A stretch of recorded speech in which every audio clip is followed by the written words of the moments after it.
ଗୋଟିଏ ହାତରେ ତାଳି ବାଜେ ନା। ଗାଁ ଶେଷ ମୁଣ୍ଡରେ ଗୋଟିଏ ବୃଦ୍ଧା ରହୁଥାଏ। ତାର ଆଗକୁ କି ପଛକୁ କେହି ନଥାନ୍ତି। ଏକା ଏକା କୁଡ଼ିଆ ଘରଟିରେ ବୁଢ଼ୀ କ'ଣ ଖାଏ, କିପରି ରହେ କେହି ଜାଣନ୍ତି ନାହିଁ। କାରଣ ବୁଢ଼ୀଟି ଅନ୍ତତଃ କଳିହୁଡ଼ି।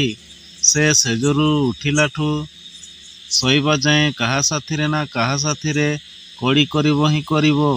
କଣ୍ଟା ବାଡ଼କୁ ଲୁଗା ଛାଟି କଳି କଲା ଭଳି ତାର କାମ। ଦିନେ କଳି ନ କଲେ ସତେ ଯେମିତି ତାର ଭାତ ହଜମ ହୁଏନି। ଗୋଟିଏ ଭଲ କଥାକୁ ଖରାପ ଅର୍ଥରେ ନେଇ ବି ସେ କଳି କରିପାରେ। ବୁଢ଼ୀର ଏଭଳି ଖରାପ ଆଚରଣରେ ଗାଁ ଲୋକେ ଅତିଷ୍ଠ ହୋଇପଡ଼ିଲେ। ସେମାନେ ବୁଢ଼ୀ ଆଗକୁ ଯିବାକୁ ତ ଡରୁଥିଲେ, ଆଉ ଟିକିଏ ଶାନ୍ତିରେ ବି ରହିପାରୁ ନଥିଲେ। ସୁତରାଂ ବୁଢ଼ୀକୁ ଏଥିରୁ ନିବୃତ୍ତ କରାଇବା ପାଇଁ ଗାଁ ଲୋକେ କଥାବାର୍ତ୍ତା ହେଲେ। ସିନା ବିରାଡ଼ି ବେକରେ ଘଣ୍ଟି ବାନ୍ଧିବ କିଏ? ଏ ନେଇ ଗାଁ ସଭା ବସିଲା। ସଭାରେ କିଏ କେତେ କଥା କହିଲେ। କାହା କଥା ମନକୁ ଆସିଲା ନାହିଁ। ଶେଷରେ କଥା ହେଲା, ଯିଏ ବୁଢ଼ୀର ଏଭଳି ଆଚରଣକୁ ବଦଳାଇ ପାରିବ ତାକୁ ପୁରସ୍କାର ଦିଆଯିବ।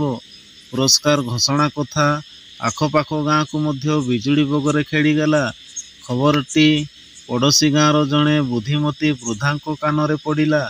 ସେ ବୁଢ଼ୀର କଳି ବନ୍ଦ କରିଦେବେ ବୋଲି ଗାଁ ଲୋକଙ୍କୁ ପ୍ରତିଶ୍ରୁତି ଦେଇ କାର୍ଯ୍ୟକ୍ରମ ଆରମ୍ଭ କରିଦେଲେ। ତହୁଁ ସେ ଦିନେ ଖାଲି ହାତରେ ଚାଲିଲେ ବୁଢ଼ୀ ଘରକୁ। ଏବେ ସେହି କଳିହୁଡ଼ି ବୁଢ଼ୀ ଆଗନ୍ତୁକ ବୃଦ୍ଧାଙ୍କୁ ଦେଖୁ ଦେଖୁ କଳି କରିବା ଆରମ୍ଭ କରିଦେଲା। ସେ ଯେତିକି ଜୋରରେ କଳି କରୁଥାଏ, ବୃଦ୍ଧା ଜଣକ କିଛି ନ କହି ସେତିକି ତା ପାଖକୁ ପାଖକୁ ଯାଉଥାନ୍ତି। ଶେଷରେ ଯାଇ ବୁଢ଼ୀ ପାଖରେ ନୀରବରେ ବସିଗଲେ। ଏଭଳି ଭାବରେ ଘଣ୍ଟେ ଦି ଘଣ୍ଟା ଗଲା। କଳି କରି କରି ବୁଢ଼ୀର ପାଟି ଘୋଳେଇ ଗଲାଣି। ଶେଷରେ ତଣ୍ଟି ଶୁଖି ଯାଉଥାଏ। ତଥାପି ଆଗନ୍ତୁକ ବୃଦ୍ଧା ଆଦୌ ପାଟି ଖୋଲୁ ନାହାନ୍ତି। ଏଭଳି ସକାଳୁ ଆସି ସଞ୍ଜ ହେଲାଣି। ଶେଷରେ କଳିହୁଡ଼ି ବୁଢ଼ୀକୁ ଭୋକ ହେବାରୁ କିଛି ଉପାୟ ନ ପାଇ ଖାଇବାକୁ ଗଲା। ଫଳରେ କଳି ବନ୍ଦ ହୋଇଗଲା ଛାଏଁ ଛାଏଁ। ଠିକ୍ ତା ପରଦିନ ବି ସେଇଆ ଘଟିଲା। ଦିନେ ନୁହେଁ କି 2 ଦିନ ନୁହେଁ, କ୍ରମାଗତ 7 ଦିନ ଯାଏଁ ଏହିଭଳି ଚାଲିଲା। ଏଣିକି କଳିହୁଡ଼ି ବୁଢ଼ୀ ବି ଆଉ କିଛି ନ କହି ନୀରବ ରହିଲା। ସେହି ଦିନଠାରୁ କଳିହୁଡ଼ି ବୁଢ଼ୀର ସ୍ୱଭାବ ଏକାବେଳକେ ପରିବର୍ତ୍ତନ ହୋଇଗଲା।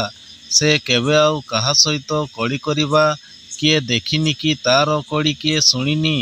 ଗାଁ ଲୋକେ ଶେଷରେ ଆଗନ୍ତୁକ ବୃଦ୍ଧାଙ୍କଠାରୁ ସବୁ କଥା ଜାଣି ହୃଦୟଙ୍ଗମ କଲେ ଯେ ଗୋଟିଏ ହାତରେ ତାଳି ବାଜେ ନାହିଁ। ଅର୍ଥାତ୍ କିଏ କାହା ସହିତ କଳି କରୁଥିଲା ବେଳେ ଜଣେ ଯଦି ନୀରବ ରହିଯାଏ, ତେବେ ଆଉ କଳି ସୃଷ୍ଟି ହୁଏ ନାହିଁ।